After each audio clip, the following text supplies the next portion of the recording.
So here is our new sensor. Well guys, I guess we're kind of dead in the water.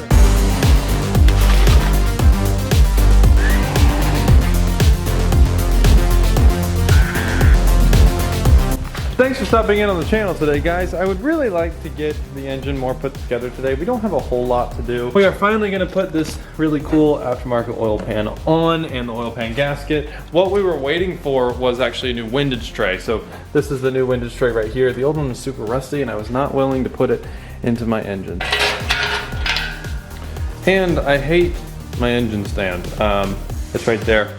I hate it. It's terrible. It's impossible to load the engine on it. It's just, I hate everything about it. So usually I would do this on an engine stand, but since it's a quick and easy job, I'm gonna do it upside down with the engine like this because I don't want to go through putting it on the engine stand.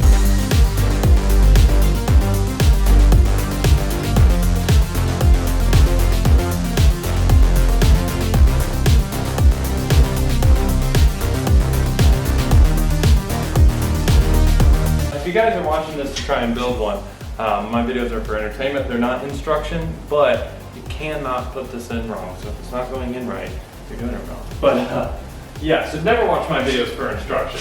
There's other videos for that. Minor entertainment.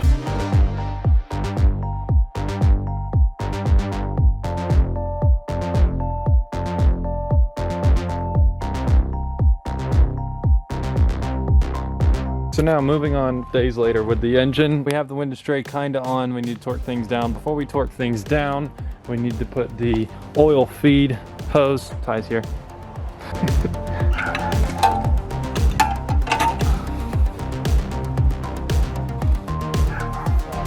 Inside your oil pan, this is what feeds all the oil up to your oil pump, and that's what it looks like. And I thought about reusing the old one, and I was like, nah, what if it has stuff clogged in it and all that?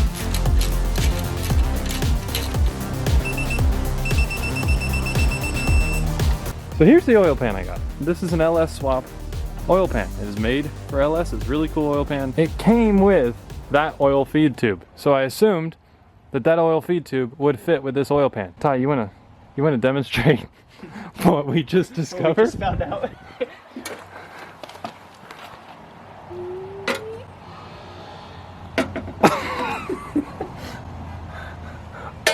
Why?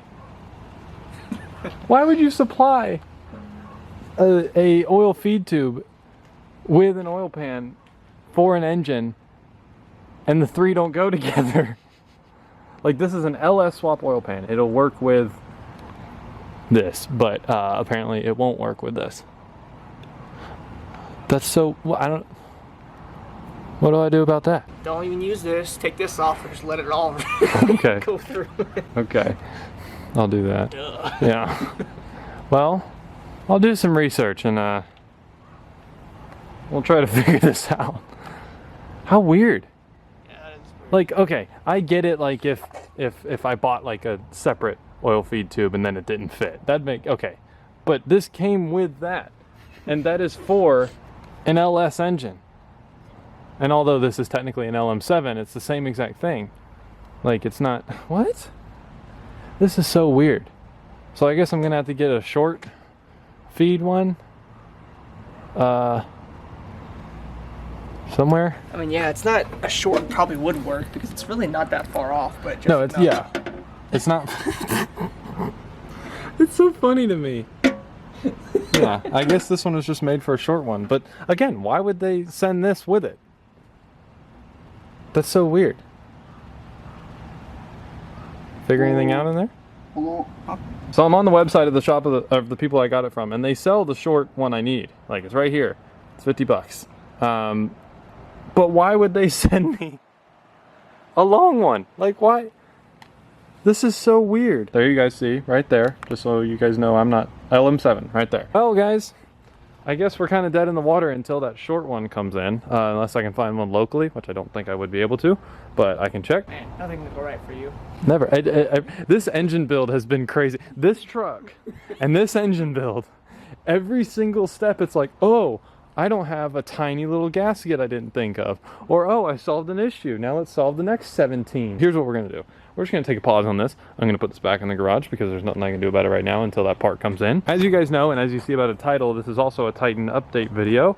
So the Titan has had these issues where the turbo will randomly cut out, or a traction light will come on and then I'll have super hard shifting, and it's just not really reliable the way it is. So the rest of the video will be me from the past trying to figure out this issue. So I think my ride is here. Sensor came in for the Titan. We need Ralph. Stop barking. Yep, Jason's here to pick me up. I don't have a ride. My Titan is at my grandparents' house. It needs a sensor replacement. The charger, my dad has that. It's his car, his truck, the RAV4. Ralph, stop. It burnt down. I'll tell you more about that later. Shut up, dude. Shut up. Ralph. And obviously the 240 doesn't run. I got the email saying the sensor was in. But here is our new sensor. Gonna throw it in and see if the truck runs operable. So guys, we have the sensor in. I didn't film it because it's really boring and I've done it a ton of times on camera. But we have the sensor in, and then it was throwing the code that it's been throwing. Not the code for the sensor we just replaced, but the transmission hard shift code. I went on my EZ-Link and I read the codes and I cleared them because I had replaced the issue. And then it went away and it was fine. And then so I turned off the truck, I started it again, and nothing came on. And I started it like 6 times beforehand, and it kept coming on. And so now, it's not coming on. So we're just gonna drive it for a bit and see if it comes on, and if it doesn't, it won't be an issue. Well guys, one issue I think is fixed. I haven't lost turbo PSI at all, and I've been driving a lot, but hard shifting, there it is. Hard shifting is back. So I got a comment saying hard shifting is normal, these trucks shift hard and blah blah and stuff. That's not what I mean. I don't mean like how they shift normally. I mean sometimes that light comes on and then it shifts so hard that it like jolts the whole truck, and when I put it in drive it goes clank. It's only when that light is on. When the light is off, it shifts fine, and I can actually clear it and then it drives normal. My phone is dead right now, so I can't right now. It would be the best option to do so. Apparently, it's whenever the engine control module and the transmission control module get confused talking to each other. And then it goes into this mode for some reason. I don't know why. And on the forums, there's really no like answer to it. There's one guy who says, yeah, I had it, and then I turned off the truck and turned it back on, and it's been gone for 50 miles, and then he never talks about it again. So I don't really know exactly what to do to fix it. The other issue I think is fixed though. I haven't thrown any code that I was throwing before, and I was throwing a code for that exact sensor we replaced. That's why I replaced it, and now I'm not throwing that code, so that's good. One issue I'm 90% sure is solved. Last final update on the truck, the issue's almost gone away. So when I mean almost, if the truck sits overnight, then when I go to start it, the issue will be there, and then I clear it and it's gone, and then it will not be there for the entire day. I can start the truck 9 times like I did yesterday, and it would not have the issue until it sits overnight. Then the issue pops up. So I only have to deal with the issue once in a 24-hour period, which, yes, I know sounds really weird, but it's the truth. It's exactly how it's been doing. So I'm really not too worried about it, because it's like something I can live with for a bit until I figure out what it is. And also, I really want to do some other things on the truck, so I'm gonna live with it for a tiny little bit. It's not like it's a detriment to the truck. It's only a detriment to the truck if I was driving it while it was doing that. But I don't drive it while it does that. I just clear it and then it's gone. So, for example, I really want to order my oil separator. It's about time we go on ahead and get that atmospheric oil separator out of there and put a much better one on there. So I want to do that.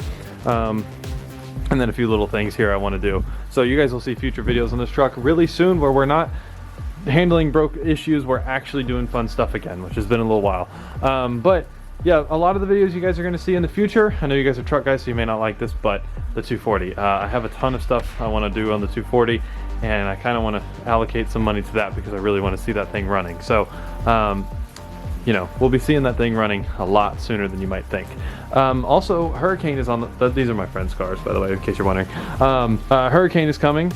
So maybe if there's cool flooding, I'll take the truck through some water and be doing donuts and stuff. It'll be fun. Responsible, safe donuts on private property in the water and stuff. It's fun to play with trucks and all that, so that'd be a fun video. But yeah, I live in Florida. Hurricane Ian is coming. Shouldn't prohibit any videos, but before we end the video, real quick, what I do want to say is I want to say thank you guys for watching. The channel's been doing great, and I really do appreciate you guys. It's been a dream of mine to get the channel working. I've been doing it for 4 years now. just trying to get to the point. It's been a very slow climb, and yes, we're at 2,500 subscribers. It's not like it's massive, but it still means a lot to me. I'm gonna keep going as long as I can. So thank you guys for watching. Go ahead and subscribe so we can continue to make really cool content. Hit the notification bell, like the video, all that kind of stuff. Thanks for watching, guys.